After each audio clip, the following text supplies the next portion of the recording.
I feel like I know a lot. I read the books, I did the workshops. I know what to do, but I don't do what I know. Well, law of attraction is the reason that these habits of thought are hard to break, because you've been thinking them, and that has created something to observe, and then you observe it, which keeps that momentum going. And so knowing the laws of the universe is one thing. Being aware of the way you feel and caring enough to do something about it is another.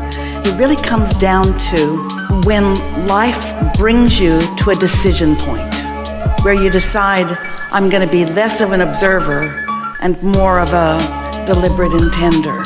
I'm going to be less observing and more defining and deciding. Tell us more. What's going on? If I put it on a piece of paper, I know exactly what to do to get myself out of this trap called life. Does feel like that, doesn't it? I'm trapped. We used these words the other day. We said the law of attraction can be punishing in that it keeps bringing you more of what you've got because that's what's on your mind all the time. So the key is, how can I get what I've got off my mind? How can I be more anticipating?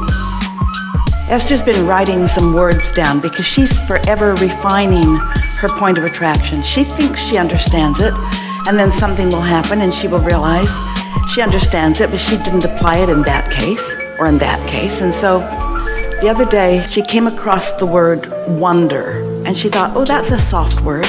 I wonder. There's not much resistance in that. I wonder. And so what you're looking for better feeling vantage points.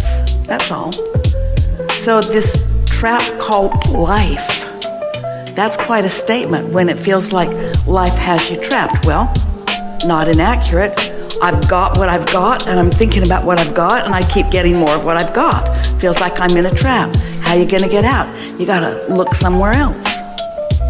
Easy to say, right? Easy to say for somebody who's not in the trap. Give us more. I'm trapped within this patterns of... Can you hear clearly? Patterns of being overwhelmed, serving everybody, being there in a reaction for everything that life throws at you, being a mother, having a job, running many things at the same time. So then when I read the book, I feel like, oh, I'm so enlightened. I know exactly what I have to do. You wake up tomorrow and you get sucked in back again to the same exact... Well, you do, because you've got a bag of marbles. We've been describing every thought you've ever thought still exists, but they're not all active at the same time.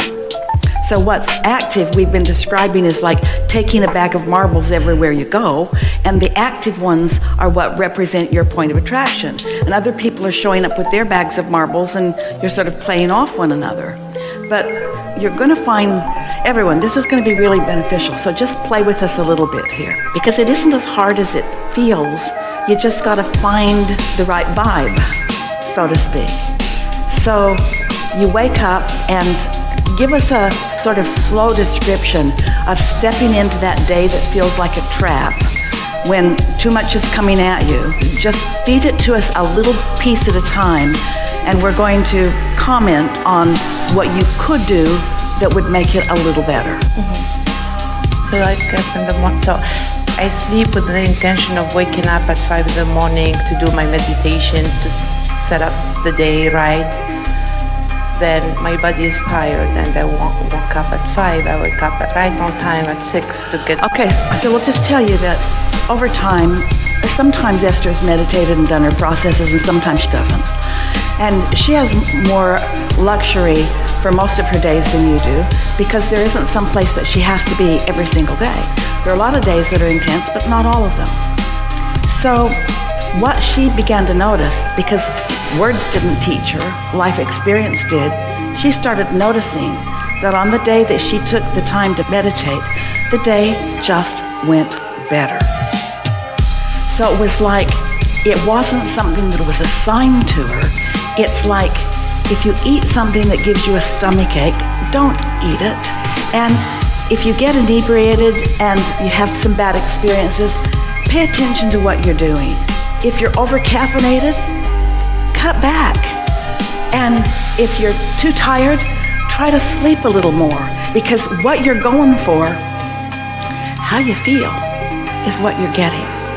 So, yeah, you're tired, and you are really justified in being tired. In other words, if people saw the list of things that you were doing, when you talk about all the people that you have to serve or all the people that you feel responsible for, we get that. We know that. But we also know you like helping people. We also know that a lot of what you do, you don't have to do, you just want to do it. We know that there's a lot of it that is rewarding. So what you want to do is sift out the rewarding part and amplify that and diminish the part that you feel like you have to do. There's stuff you've got to do in order to prevent negative consequences. Well, that's never very satisfying stuff. But when you get that turned around and you're doing it not to prevent something negative from happening, but to promote something that you prefer, and you start noticing how it turns, we call it priming the pump. If you hold an intention to meditate and you don't meditate, then you feel bad because you didn't meditate. And so you're actually promoting not feeling good. And so you did that and it didn't feel good, and you did it again and it didn't feel good, and you did it again and it didn't feel good, and you do it often and it doesn't feel good. Well, it's time to decaffeinate, so to speak. It's time to not say you're going to do it and then not do it. Either stop saying you're going to do it or say you're going to do it and do it. It is simple balance of energies. That's all it is. So let's say that you said you were going to do it and you didn't do it. And now the day isn't going that well, but even more you feel bad because you said you were going to do it. It's kind of the attitude that you had. I read the books, I am enlightened, but then I don't follow through. Just think how good it's going to feel when you follow through on something.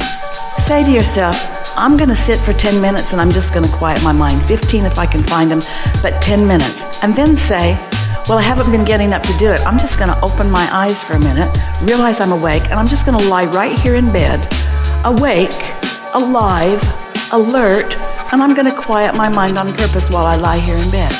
And then do it. And then feel good that you did it. That's all. That's enough vibrational change to bring a different result from that day, which you are going to notice. This is how you get momentum moving differently. That's all. What else? Talk to us about the helping the kids, the helping the others, the serving the others, the go to work. Talk to us about some of that. So then I get up. All right, so I get up. Now, don't make that sound like a burden. Yeah. There are people who can't get up. Yes. That would really like to be able to get up. So I get up. I get up. Not I get up. I get up. I get up. I get up. We know you're just trying to set the stage. We know. But Esther will wake up and she'll say, oh, it's today. And then her next thought is, where am I? Because it could be a lot of different places. And what's up? But get up, sit up, put your feet on the floor, and kind of step into the day with some attitude of control. All right? So I get up, and then what?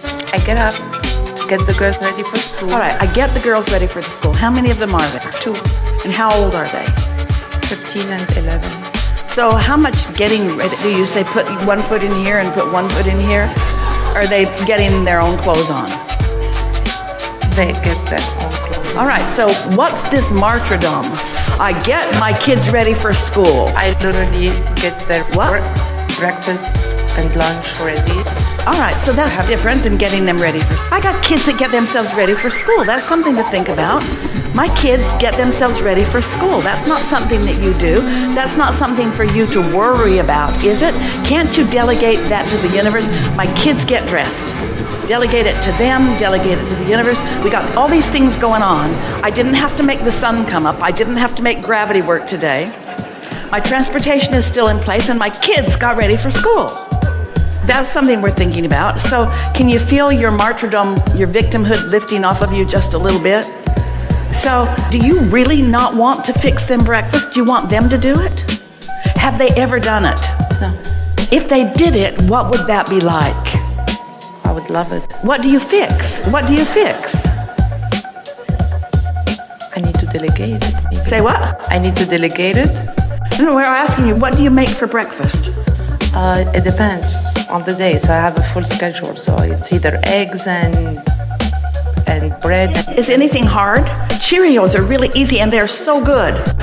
So that's part of one of my problems is being perfectionist. So I need to feed them the right food. I need to cook it. But see, what you got going on is, I need to do these things, but I've got too many of them to do. That's exactly where Esther was when we said, delegate it to the universe. Delegate it, delegate it, delegate it. Jerry used to say, Esther, you do too much for too many people. I'm not talking about me. Because he really liked all the things that she did for him. But everybody else should take care of their own damn selves. Well, do you want to empower your children? Mm-hmm. In the same way that you say, I'm going to meditate, and then when you do it, you feel better. When you say, I want to empower my children, and you do, you'll feel better. You're not empowering your children when you're doing things for them that they could do for themselves. What do you think the reason might be? It's all right, a whole bunch of people are doing the same thing. But why do you think that this perfectionism is stuck in you? In other words, we wouldn't call you striving for perfection, although we get why you would say that. You're picky about stuff and you do it well.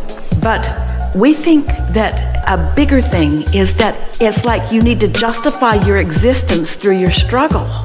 Because you're like so many of the billions of the people on the planet, you don't really get it that abundance is raining down, because it's like everybody's got their umbrella up and they're not getting any of the abundance that's raining down. And so it's this whatever it is that you got to prove, but it's not working. You feel like crap. You don't even want to get out of bed. You can't even get up 15 minutes early to meditate because your sleep feels so precious to you. You're so resistant about stepping into the day. And the reason that you're resistant about stepping into the day is because the day doesn't feel good. And the reason the day doesn't feel good is people they're not being empowered. You're not a slave or a servant. Your girls, your kids are not going to love you more because you serve them. They feel better about themselves the more they are able to do on their own. They want you to show them and to teach them and to delegate to them. In other words, don't you remember being little? You just couldn't wait to get people out of the way so that you could. Don't you remember pushing people away?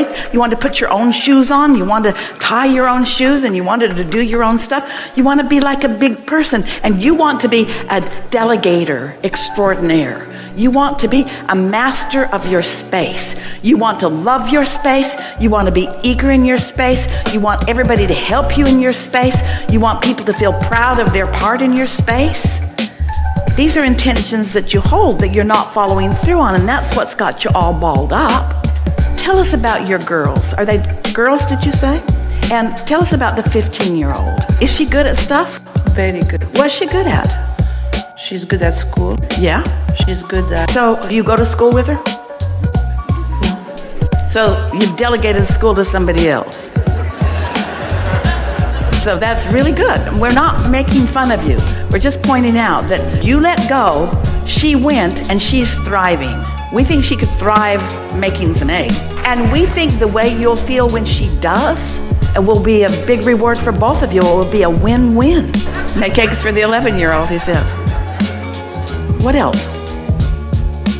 Now, this all sounds like a lot of shoulda, woulda, coulda. Everybody can make a list and crack the whip. Esther does that to herself every now and again. She computerizes everything and then makes herself a slave to it until life isn't fun anymore, and then she just sets it all aside and starts following her impulses again. Lie in bed and play this game. Tomorrow I'm going to get up and I'm going to put my feet on the floor and I'm going to revel in realizing it's a new day, because this is going to be a day when I'm going to delegate something I don't usually delegate. Now, you might want to warn them the night before.